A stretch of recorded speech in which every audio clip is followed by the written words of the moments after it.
The Federation Council chamber fell silent as Admiral Vexthar of the 7th Fleet finished his report. His 4 arms hung limply at his sides, and his usually bright orange scales had faded to a sickly yellow. The holographic display behind him showed the wreckage of what had once been 12 Federation warships. "They destroyed everything," Vexthar said, his voice barely above a whisper. "The Terran vessel was damaged. We had them outnumbered 12-1. Victory should have been simple."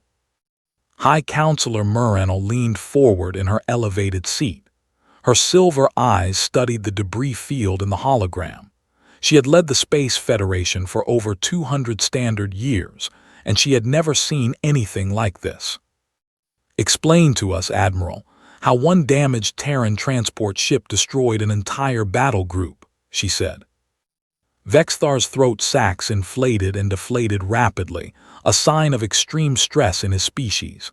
"The transport was carrying Terran civilians, families. When we surrounded them and demanded surrender, they refused. I thought they were being foolish, stubborn. I ordered the first warning shots." He paused and looked down at the floor. "That was my mistake." Counselor Drex of the Kethani people slammed his massive fist on his desk. "One ship. You had 12 warships. This is unacceptable." "You do not understand," Vexthar said. "When our first shots hit their shields, something changed. The Terran captain. She had children aboard, her own children. The moment she knew we would attack, she became something else entirely." Murenel held up her hand to silence the other counselors. "Continue." "The transport ship turned and faced us directly. They should have run. Any logical species would run when outnumbered so badly. But Terrans are not logical. They are something else." Vexthar pulled up new footage on the hologram. "Watch." The Council watched as the small Terran transport ship, barely the size of a Federation corvette, turned toward the fleet. Its shields were flickering. Smoke poured from a damaged engine. By all measures, it was a ship that should have surrendered. Instead, it accelerated directly at the lead warship. "They rammed us," Vexthar said.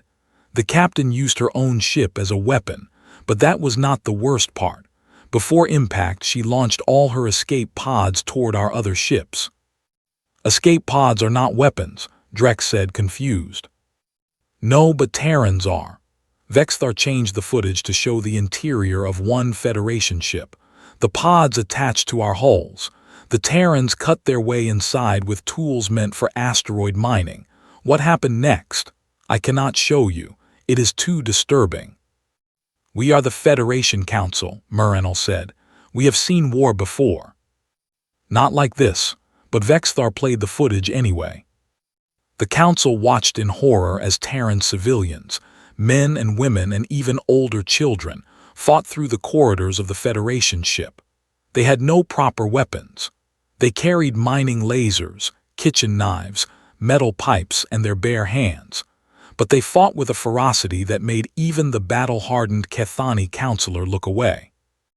A Terran female, small and wearing civilian clothes, tackled a Federation soldier twice her size. She broke his arm with her hands alone and took his weapon. A Terran male used a fire extinguisher to blind 3 soldiers before attacking them with a piece of broken hull plating. But it was the last scene that truly silenced the Council. A young Terran, perhaps only 16 years old by their counting, stood in front of an escape pod. Inside the pod were smaller children, crying and screaming. Federation soldiers advanced on the pod, thinking to take hostages.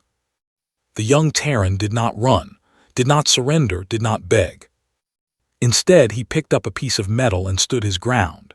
He fought until there were no more Federation soldiers in that corridor. When reinforcements arrived, they found him still standing, covered in blood, both his own and others, guarding those children. The footage ended.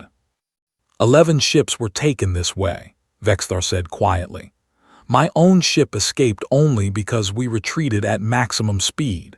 The Terrans used our captured ships to destroy the 12th vessel when it tried to flee as well. Murenel sat back in her chair. Her mind raced through everything she knew about the Terrans.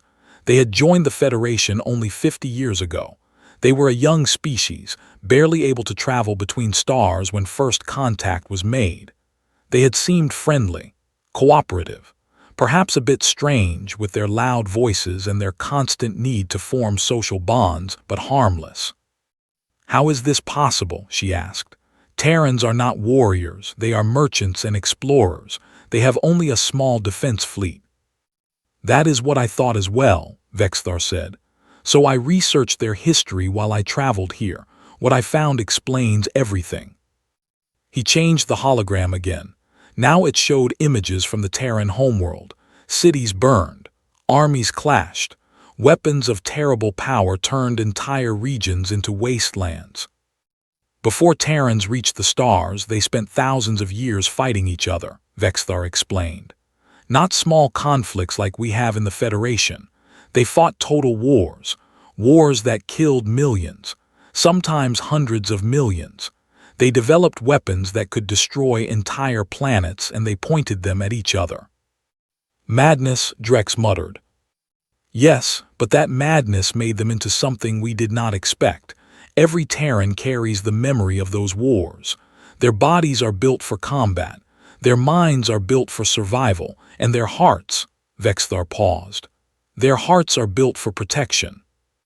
"Protection?" Murinal asked. "The key to understanding Terrans is their families," Vexthar said. "They do not see family the way we do. For them, family is not just blood relations. Family is anyone they choose to protect. Their children, their friends, even strangers who are in danger. When a Terran decides someone is under their protection, they will fight beyond all reason to keep them safe." He showed more footage. This time it was historical records from Earth. A Terran mother lifting a vehicle to free her trapped child. A Terran father running into a burning building to save someone else's children. Terrans throwing themselves on explosives to protect their companions. They call it many things: love, loyalty, duty. But it all comes down to one truth. Terrans will die to protect their families, and they will kill to protect their families. They will fight until their bodies are broken, and then they will fight some more. There is no limit to what they will do when their loved ones are in danger.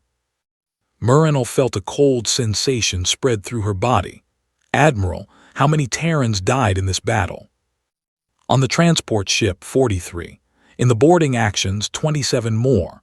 Vexthar's scales faded even more. "But High Counselor, there were only 70 Terrans on that ship to begin with. They sacrificed themselves to protect the 30 who survived, the 30 who were mostly children." "And our losses?" "Over 2,000 soldiers, 11 ships captured, 1 destroyed." Vexthar looked directly at the High Counselor. "We started a fight with Terran families, High Counselor. I fear we have made a terrible mistake." The council chamber erupted in arguments and accusations, but Murinal sat quietly, thinking about what she had learned. Somewhere in Federation space, 30 Terran children were heading home with a story to tell, and their parents would be listening.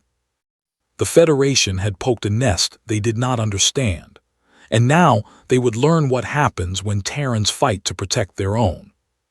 Captain Sarah Chen sat in the pilot seat of the captured Federation warship and tried to keep her hands from shaking. The adrenaline was finally fatting, leaving behind exhaustion and pain. Her left arm was broken, wrapped in a makeshift sling made from her own jacket. Dried blood covered half her face from a cut on her forehead. But she was alive. Her children were alive. That was all that mattered. "Mom," a small voice came from behind her. She turned to see her daughter Emma standing in the doorway. Emma was only 8 years old, with dark hair like her mother and eyes that had seen too much today. She was holding a water bottle like it was the most precious thing in the universe. "I brought you water," Emma said. "Uncle Marcus said you needed to drink." Sarah felt her heart crack a little. Uncle Marcus was Marcus Powell, her co-pilot and oldest friend. He was also the one who had led the boarding party onto the second Federation ship. He had taken a laser blast to the chest, protecting 3 children who were not his own. "Thank you, baby," Sarah said. She took the water with her good hand. "Did you eat something?"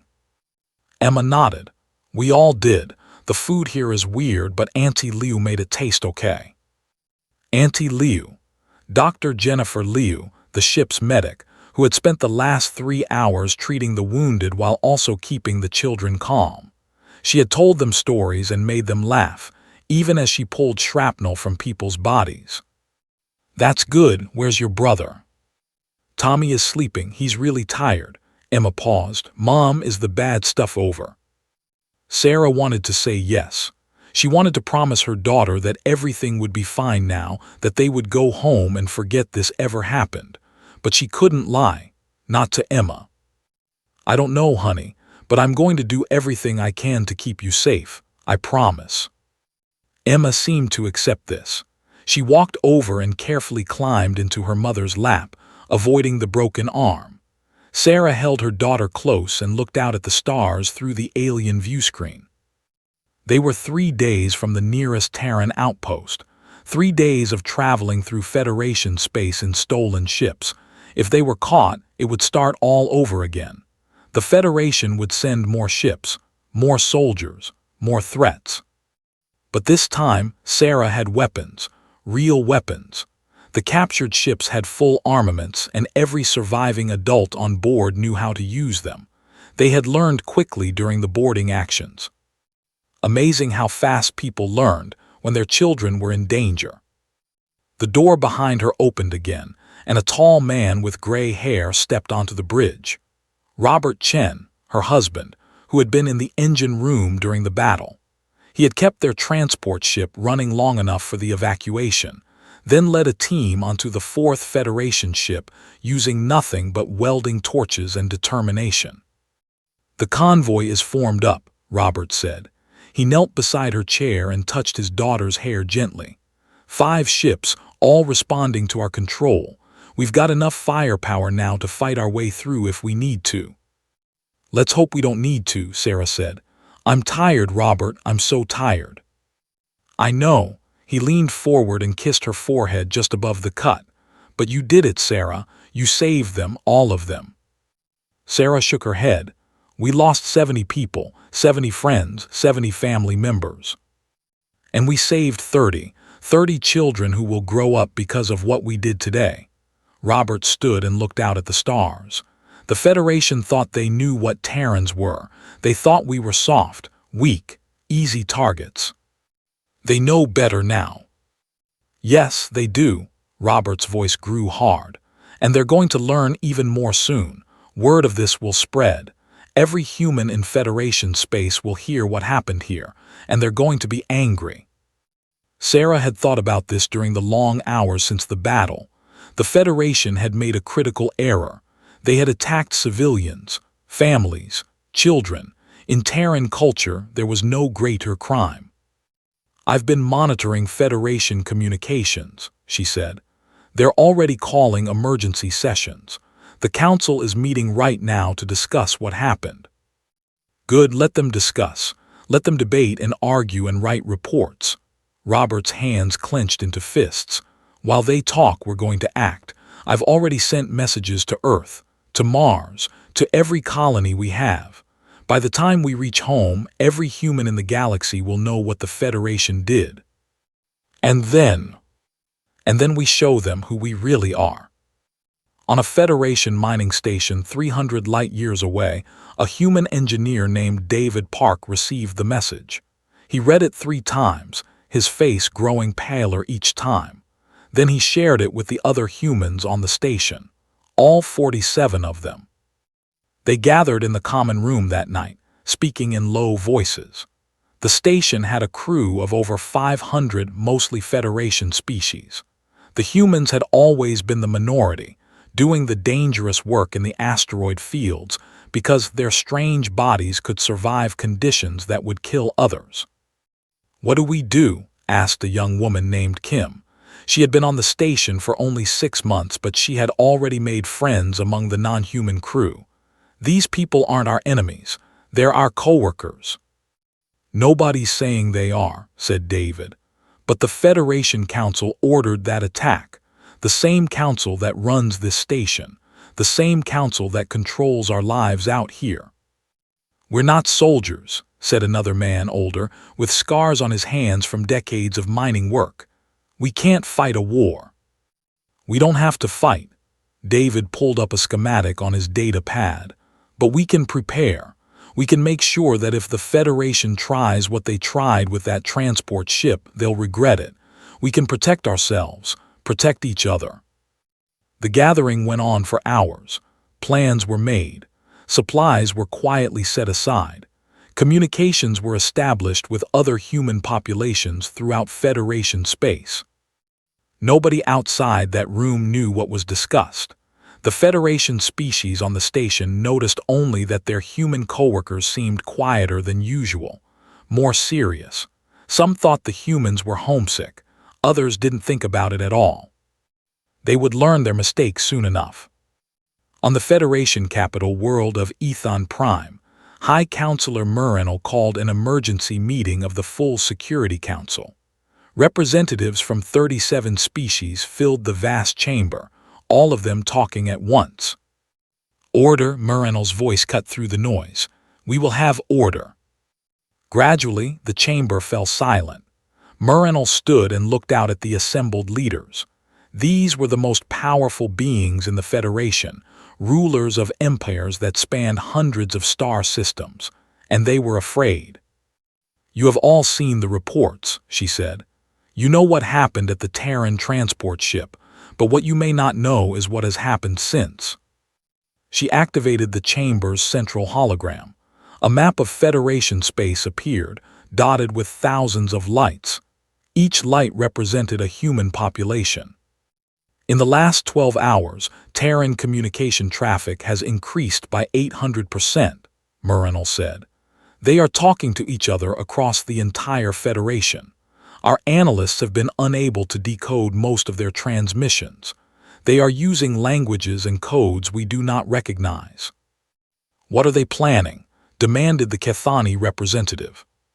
"We do not know, but we do know that Terran workers have begun acting strangely on stations and colonies throughout our space. They are quieter, more organized.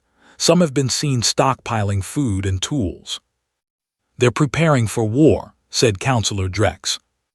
"Perhaps, or perhaps they are simply afraid and taking precautions." Murinal shook her head. "But that is not the most concerning development." She changed the display. Now it showed a single planet, blue and green and white, floating in a yellow star's light. Earth. 2 hours ago, the United Terran government issued an official statement. They demand a full apology from the Federation Council. They demand reparations for the families who died. And they demand that the officers responsible for ordering the attack be turned over to Terran justice. "Outrageous," shouted a counselor from the back of the room. "They have no right to make such demands," added another. Murinal let them shout for a moment, then raised her hand for silence. "There is more. The Terran statement includes a warning. If their demands are not met within 30 days, the United Terran government will consider itself in a state of war with the Space Federation."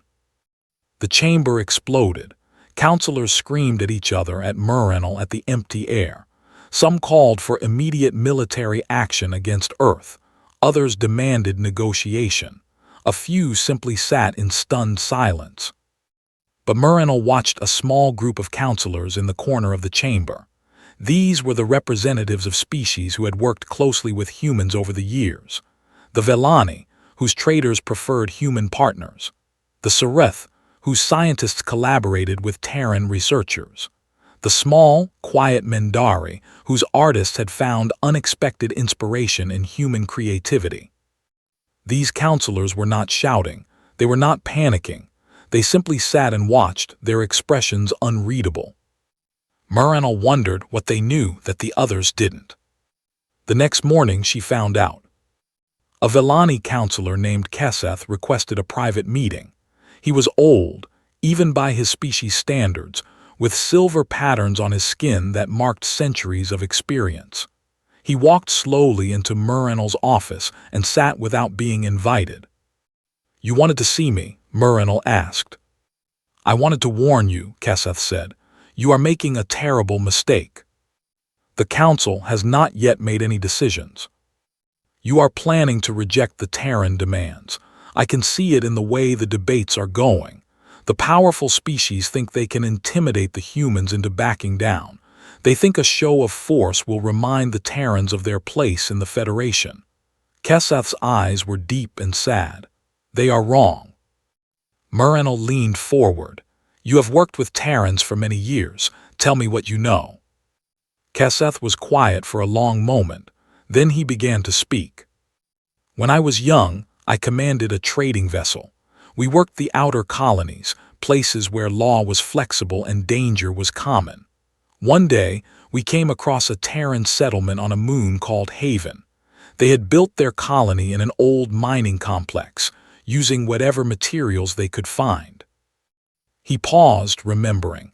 "Pirates attacked while we were in orbit, a group of raiders from the outer rim looking for easy targets. They landed near the colony and demanded tribute. The colonists had nothing to give." "What happened?" "The pirates threatened to start killing hostages. They grabbed a child from one of the colonists, a little girl no more than 5 years old." Keseth's voice dropped. "That was their mistake." He looked directly at Mur-Enel. Within minutes, every human in that colony had armed themselves with whatever they could find. Farming tools, mining equipment, pieces of metal torn from their own homes. They attacked the pirates with a fury I have never seen before or since." "How many colonists were there?" 43. The pirates numbered over 100 with military weapons and armor." Keseth smiled grimly. "The colonists won. Not a single pirate escaped alive. The little girl was returned to her parents without a scratch." "And the colonists?" 21 died. Another 15 were wounded. But High Counselor, you must understand something. Not one of those colonists ran. Not one surrendered. Not one begged for mercy or tried to make a deal. They fought until the pirates were dead or they were.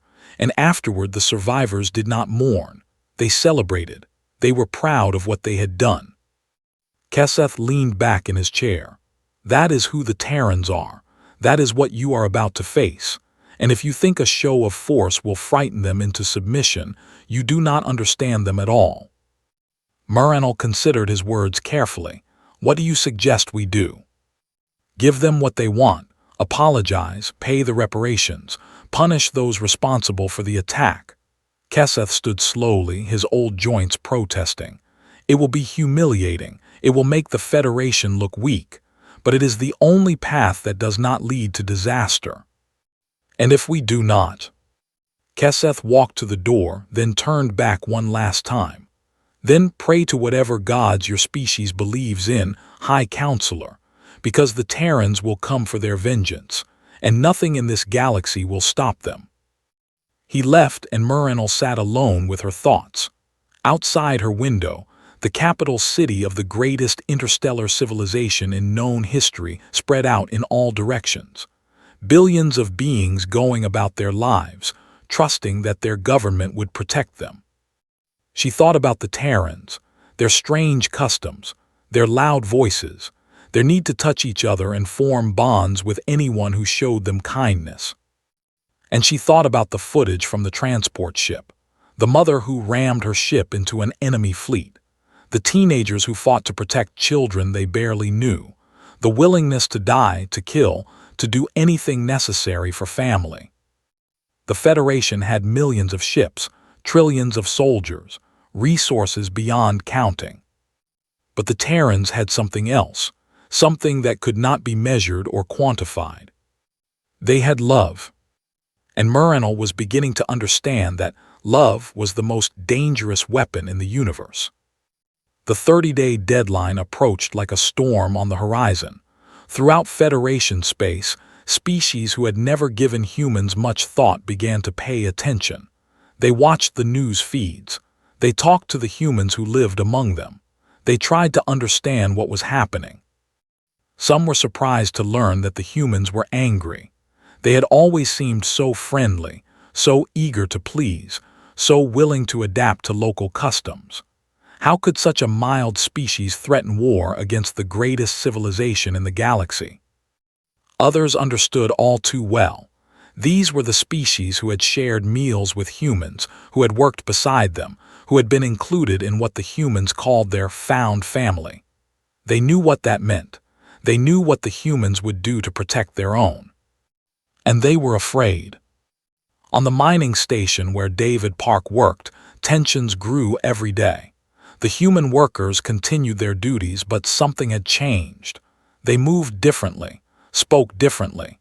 Even the way they looked at their non-human coworkers had shifted. David found himself avoiding conversations with people he had once considered friends. It wasn't hatred. It wasn't even distrust. It was simply the knowledge that when the time came, he would have to choose between them and his own people. He hoped he wouldn't have to make that choice, but he was preparing for it anyway. 15 days before the deadline, the Federation Council finally reached a decision.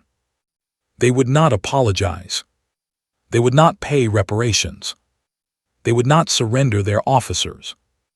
Instead, they would send a fleet to Earth, not to attack, they assured themselves, just to demonstrate strength, to remind the Terrans that the Federation was powerful and would not be intimidated by threats from a minor species. It was a compromise between those who wanted immediate military action and those who counseled caution. It satisfied no one completely, but it allowed the Council to feel like they were taking action without actually starting a war. High Counselor Muranel voted against the measure. So did Keseth and the other counselors who understood the Terrans, but they were outnumbered. The fleet was assembled at the Kethani homeworld. 200 warships, the largest military force the Federation had gathered in over a century. At its head was Admiral Drex himself, eager to prove that his species could succeed where Vexthar had failed. The fleet departed with great ceremony. Billions of Federation citizens watched the broadcasts, proud of their military might. The crisis would soon be over, they believed. The humans would see the fleet and understand their place. The fleet reached Earth space on the 28th day. What happened next would be studied in military academies for centuries.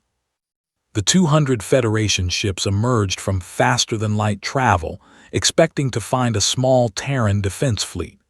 They expected perhaps 20 or 30 ships, poorly armed and poorly trained. They expected the humans to surrender at the sight of overwhelming force. Instead, they found a wall of steel. Every human ship in existence had gathered at Earth.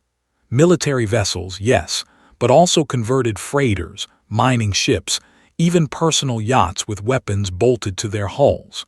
Over 4,000 vessels formed a sphere around the human homeworld, their engines hot and their weapons charged. Behind them, the planet itself glowed with the lights of 1 trillion souls. Humans who had come home from every corner of the galaxy. Humans who had left their jobs, their businesses, their comfortable lives in Federation space. Humans who had traveled for weeks just to be here, to stand with their people. Admiral Drex stared at the sensor readings in disbelief. This is impossible. They don't have this many ships. They can't have this many ships. His aide consulted her data pad with trembling hands. Sir, our intelligence says. Your intelligence is wrong. Drex slammed his fist against his command chair. How did they gather so many vessels? How did we not know about this? The answer was simple, though Drex would never understand it.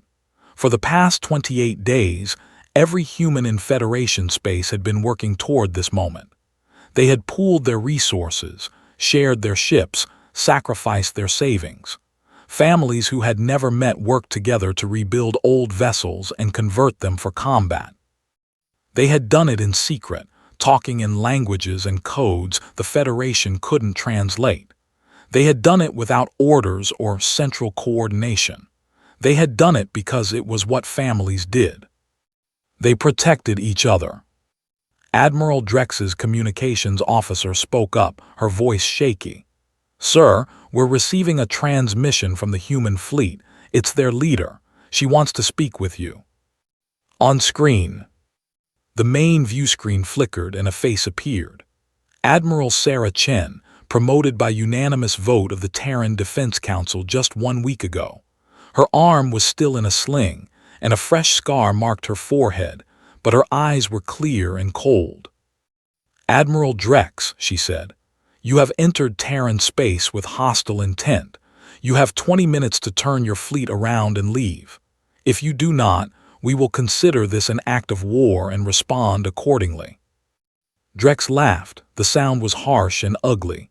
You threaten me. With that collection of garbage ships, my fleet could destroy you in an hour. Sarah's expression didn't change. Perhaps you could destroy our ships, but Admiral, let me ask you something. Do you know what happens when you destroy a Terran ship? Debris and corpses, I imagine. Escape pods. Every one of our ships is filled with humans who will fight to the last breath. Every escape pod will try to attach to your vessels. Every human will try to board your ships and take them. Sarah leaned forward slightly. You saw what 70 civilians did to 12 warships. What do you think 400,000 soldiers will do to 200? Drex's smile faded. Even if you kill us all, Sarah continued, more will come. Every human in the galaxy is watching this moment. Every one of them is ready to fight. You could destroy our fleet today and burn our cities tomorrow, but you could not kill us all, and the survivors would hunt you. They would hunt the Federation. They would never stop, never surrender, never forgive. Her voice grew quiet, but it carried the weight of billions of souls. You attacked our families, Admiral, our children, and we will make you pay for that mistake with everything we have, everything we are. Our lives mean nothing compared to their safety. Our deaths will mean nothing as long as they survive. This is who we are. This is what we will always be. She paused, and when she spoke again, her voice was almost gentle. You have 19 minutes now. I suggest you use them wisely. The screen went dark. Admiral Drex stood on his bridge, surrounded by the finest military officers the Kethani people had produced. His fleet outnumbered the human ships by a significant margin. His weapons were more powerful. His crews were better trained. And he was terrified. He looked at the human fleet on his sensors, at the wall of ships that stood between him and Earth. He thought about the footage he had watched, the mother ramming her transport into a warship, the teenage boy standing alone against a corridor of soldiers, the look in their eyes as they fought. These were not soldiers defending territory. These were not warriors seeking glory. These were parents and children and siblings and friends, fighting for the only thing that mattered to them. Each other. Sir, his aide asked, your orders. Drex stood there for a long moment. Then he sat down heavily in his command chair. Turn the fleet around, he said quietly. Sir. Turn the fleet around, he shouted. We're leaving. No one argued. No one questioned. Every officer on that bridge had seen the same footage. They had come here thinking they would face a military opponent. Instead, they faced something far more dangerous. They faced a family.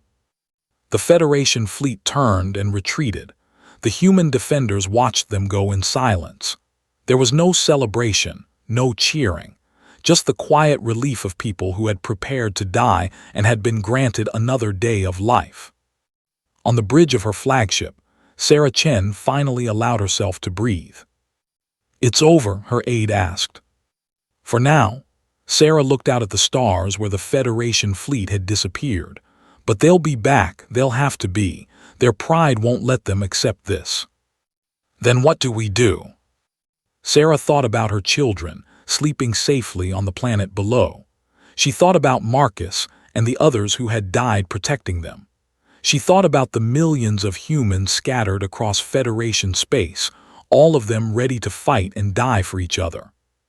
We do what we've always done, she said.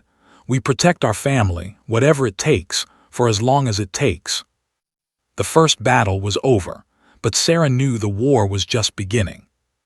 And when it came, the Federation would learn once, and for all what it meant to threaten a Terran family. The months that followed the standoff at Earth were strange and tense. The Federation did not declare war, but neither did they apologize. A cold peace settled over the galaxy, with humans and Federation species watching each other with wary eyes. On Ethon Prime, High Counselor Murinal worked quietly to find a solution. She had watched Admiral Drex's retreat with mixed feelings. Relief that war had been avoided, but also a growing sense that the Federation could not continue as it had been. She began secret negotiations with the Terran government, late-night communications, hidden meetings on neutral worlds. Slowly, carefully, she tried to build a bridge between two civilizations that had nearly destroyed each other. "The Council will never agree to your terms," she told Sarah Chen during one such meeting. "They see apologizing as weakness." "Then the Council needs new members," Sarah replied, "or the Council needs to end. You would destroy our entire government over this." Sarah shook her head. "I would destroy anything to protect my people, but I'd rather build something new, something better." She leaned forward. "You're different from the others, High Counselor. You understand us. Help me find a way forward that doesn't require more death." Murinal studied the human woman. The scar on her forehead had faded to a thin line. Her arm had healed. But there was something in her eyes that would never heal. A hardness born from watching friends die, from killing to protect children. "Why do you care about avoiding death?" Murinal asked. "Your people have shown you're willing to die for each other. Why not simply fight and take what you want?" Sarah was quiet for a long moment. "When I was a little girl," she said finally, "my grandmother told me a story about our ancestors back on Earth. They fought wars for thousands of years, terrible wars, wars that killed millions." She paused. "But between those wars there were people who built things, who created art and music and science, who loved each other and raised children and made the world better." Her voice grew soft. "My grandmother said that the fighters were important. Without them, the builders would have been conquered and killed. But the fighters were never the point. They were just there to make space for the builders, to protect them long enough to create something worth protecting." She looked directly at Murinal. "I'm a fighter. I will always be a fighter, but I don't want my children to be fighters. I want them to be builders. I want them to live in a galaxy where they don't have to kill to survive." Her jaw tightened. "But I will kill everyone who threatens them to make that happen. Do you understand?" Murinal did understand. For the first time, she truly understood what the Terrans were. They were not a warlike species. They were not aggressive or cruel. They were simply a people who loved so deeply, so fiercely, that they would do anything, absolutely anything, to protect that love. It was beautiful, and it was terrifying. "I will help you," Murinal said, "but it will take time, years perhaps. Can you keep your people peaceful for that long?" "As long as the Federation doesn't attack us again, yes. We don't want war. We never wanted war. We just want to be left alone to protect our families." "And if the Federation does attack again?" Sarah's smile was thin and cold. "Then we will teach them the same lesson we taught Admiral Drex, as many times as necessary." The negotiations continued in secret. Meanwhile, in public, the Federation and Terrans maintained their cold peace. Trade continued, though reduced. Humans in Federation space kept to themselves, forming tight communities and watching for threats. Federation species near human populations learned to be very, very careful about what they said and did. Stories spread about what happened to those who threatened Terran children. Some were exaggerated, some were not. All of them served as warnings. On the mining station where David Park worked, things had changed permanently. The human workers still did their jobs, still worked alongside their non-human colleagues, but there was always a barrier now, a sense of separation that couldn't be bridged. One day, a Vellani worker named Tessith approached David during a meal break. They had been friends once, before the crisis. They had shared jokes and stories, and even a few drinks on shore leave. "David," Tessith said carefully, "can we talk?" David looked up from his food. "What about?" "About what's happened, about us." Tessith sat down across from him. "I miss my friend. I miss when we could talk without all this tension between us." David was quiet for a moment. "I miss that too, Tessith, I really do." "Then can we go back? Can we pretend none of this happened?" David shook his head slowly. "We can't pretend. We can't forget. The Federation attacked a ship full of families, Tessith, children, and your council still hasn't apologized. They still haven't admitted they were wrong." "I know, but I had nothing to do with that decision. I don't agree with it. Most people I know don't agree with it. Why should our friendship suffer for what the council did?" David considered this for a long time. Finally, he spoke. "When I heard about what happened to those families, I thought about my own family. My sister has 3 kids, young kids like the ones on that transport, and I imagined them being attacked by Federation warships. I imagined some admiral ordering his fleet to shoot at children." His voice grew hard. "And I realized something, Tessith. If that ever happened to my family, if anyone ever hurt my sister's kids, I would burn the galaxy down to make them pay. I would destroy everything and everyone who stood in my way. Not because I'm cruel, not because I'm violent, but because there is nothing I wouldn't do to protect them." He met Tessith's eyes. "I don't hate you. I don't blame you personally. But I can never forget that your government tried to kill children. And until they admit they were wrong, until they prove they've changed, I can never fully trust anyone from the Federation again. It's not fair, it's not reasonable, but it's how I feel." Tessith nodded sadly. "I understand. I think I would feel the same way." They sat in silence for a while, then Tessith stood to leave, but at the door he turned back. "For what it's worth," he said, "I think your species is remarkable. The way you love each other, the way you protect each other. It's something beautiful even if it's frightening." David smiled slightly. "Thanks, Tessith, and for what it's worth I hope we can be friends again someday, when things are different." "So do I." Tessith left and David returned to his meal.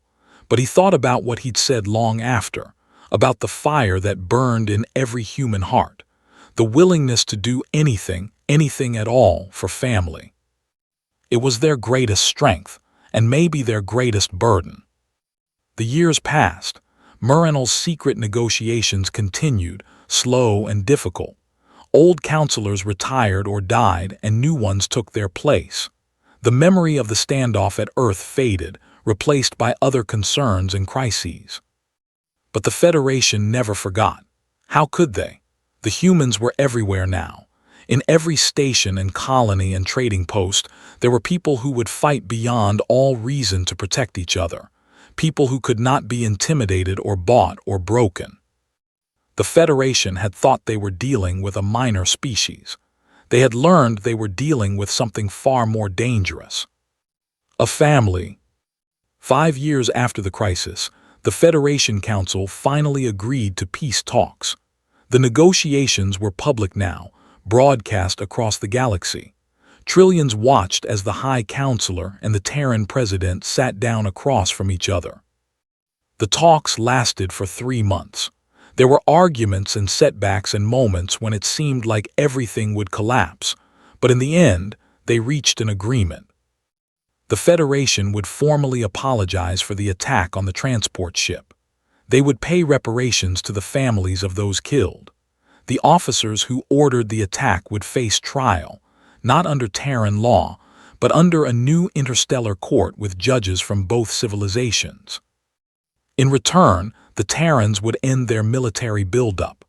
They would rejoin the Federation as full partners, with representation on the Council.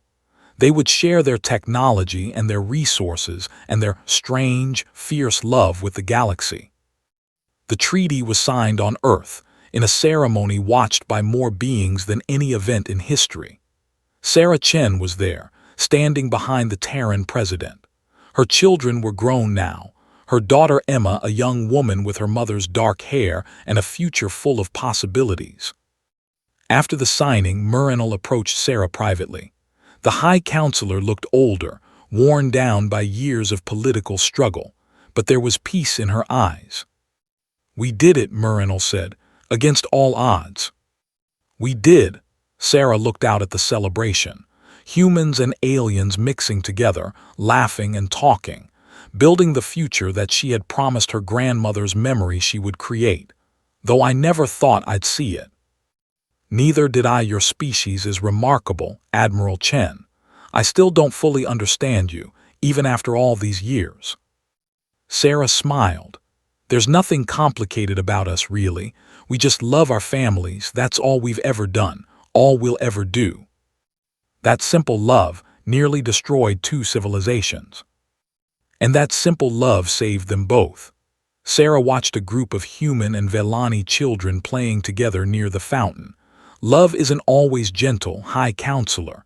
Sometimes it's sharp and fierce and terrifying, but it's still love. Murinal was silent for a moment. Then she asked the question that had haunted her for 5 years. "If we had attacked Earth, if Admiral Drex had not retreated, what would you have done?" Sarah's smile faded. "We would have fought until the last human was dead, and we would have made you pay such a price that no species would ever threaten another family again." She met Murinal's eyes. "I'm glad it didn't come to that, but I was ready for it. We all were. Even knowing you would lose." "We wouldn't have lost." Sarah's voice was quiet but absolute. "We might have died, all of us, but we wouldn't have lost, because losing means giving up, surrendering, letting them win." She shook her head. "Terrans don't surrender, not when family is at stake, never when family is at stake." Murinal studied the human woman for a long moment. Then, slowly, she smiled. "I believe you," she said, "and I think the galaxy is very lucky that we found a better path." "So do I." They stood together watching the celebration.